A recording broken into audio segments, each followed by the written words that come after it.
अगर आप किसी एपिलेप्सी और मिर्गी के पेशेंट को जानते हैं जो शादी करने के करीब है तो ये वीडियो आपके लिए है। इसको ज़रूर एंड तक देखिएगा, इससे आपको बहुत फ़ायदा होगा। मेरा नाम डॉक्टर तलहा वकार है, मैं न्यूरोलॉजिस्ट हूँ, रावलपिंडी पाकिस्तान में प्रैक्टिस करता हूँ। अक्सर एपिलेप्सी यानी मिर्गी के पेशेंट्स में ये सवाल होता है कि जब उनकी शादी हो रही हो तो उनके साथ उनकी क्या ट्रीटमेंट, कैसे उनके मामलात को मैनेज करना चाहिए। एक बड़ा सवाल जो अक्सर वालिदैन के सामने आता है कि जो उनकी बीमारी की हक़ाइक़ हैं, जो तफ़सीलात हैं, क्या उनके होने वाले नए फैमिली को बताने चाहिए या नहीं बताने चाहिए। और अक्सर ये मशवरा वो करने के लिए न्यूरोलॉजिस्ट के पास आते हैं और इसी के बारे में हम आज बात करने लगे हैं। एक इंग्लिश की कहावत है कि honesty is the best policy.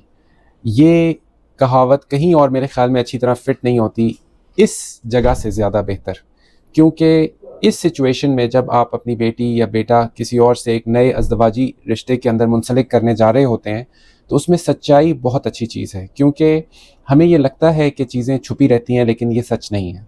चीज़ें वक्त के साथ खुलती हैं, ज़ाहिर होती हैं, चीज़ें दुनिया को पता चलती हैं।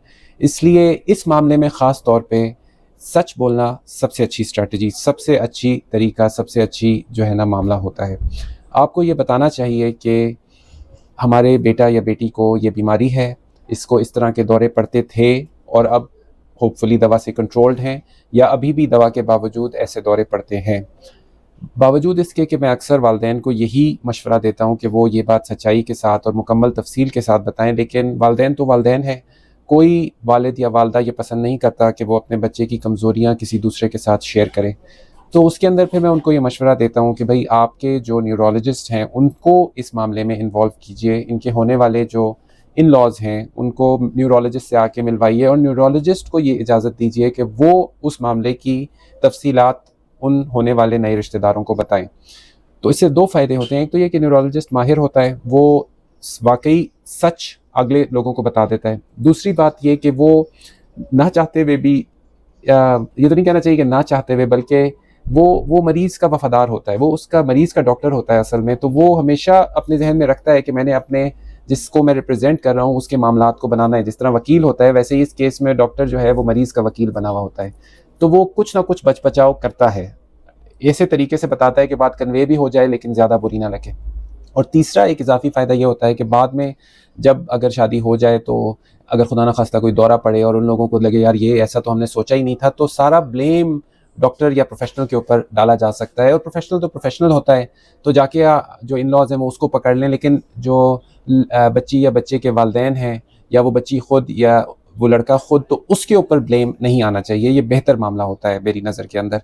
तो सच बोलना ज़रूरी है इस मामले के अंदर। मैं इसको मसले को जो है ना वो अमूमी तौर पे भी जो है ना फैलाना चाहता हूँ कि ना सिर्फ मिर्गी के मरीज़ के लिए ये है, बल्कि दीगर बीमारियाँ, जैसे अगर किसी को बचपन से शुगर है या अगर किसी को बचपन से कोई और जिस्म की कमज़ोरी है या कोई बीमारी है, तो वो होने वाले रिश्तेदारों को बतानी चाहिए, उनसे नहीं छुपानी चाहिए। और इनके डॉक्टर को, जो मरीज़ का डॉक्टर है, उसको इन्वॉल्व करना चाहिए ताकि एक प्रोफेशनल का ओपिनियन हो जाए।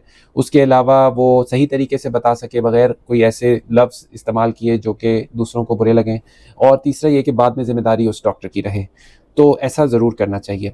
मैंने ऐसे सिचुएशंस देखी हैं जहाँ पे वालिदैन ने मिसाल के तौर पे अपनी बच्ची की मिर्गी का मर्ज़ नहीं बताया अगलों को, और जब शादी हो गई उसके बाद उन्होंने जब दौरा देखा, कुछ वक्त गुजर गया, पसो पेश में साल हो गया, बच्चा हो गया, और उसके बाद फिर उनको इतना अजीब लगा और उनको लगा जी हमें तो धोखा दिया गया है और हमें जो ज़्यादती की गई है हमारे साथ।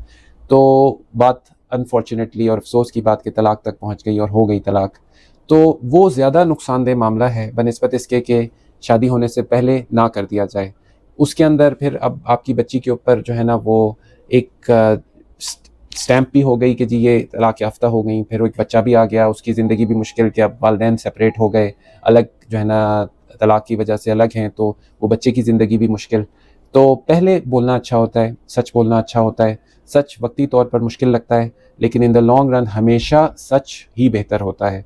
तो मैं उम्मीद करता हूँ कि इस वीडियो से एक मिर्गी के पेशेंट्स और दीगर ऐसे पेशेंट्स जो यंग एज में किसी बीमारी में हो जाएं, एक इम्पॉर्टेंट मसले का हल है। और सच्चाई बोलने में, कहने में डरना नहीं चाहिए और अल्लाह पे तवक्कल रखना चाहिए कि अल्टीमेटली आपके लिए ये फ़ायदेमंद होगा। अपना बहुत सा ख्याल रखिएगा, मुझे अपनी दुआओं में याद रखिएगा। अस्सलामु अलैकुम रहमतुल्लाहि व बरकातुहू।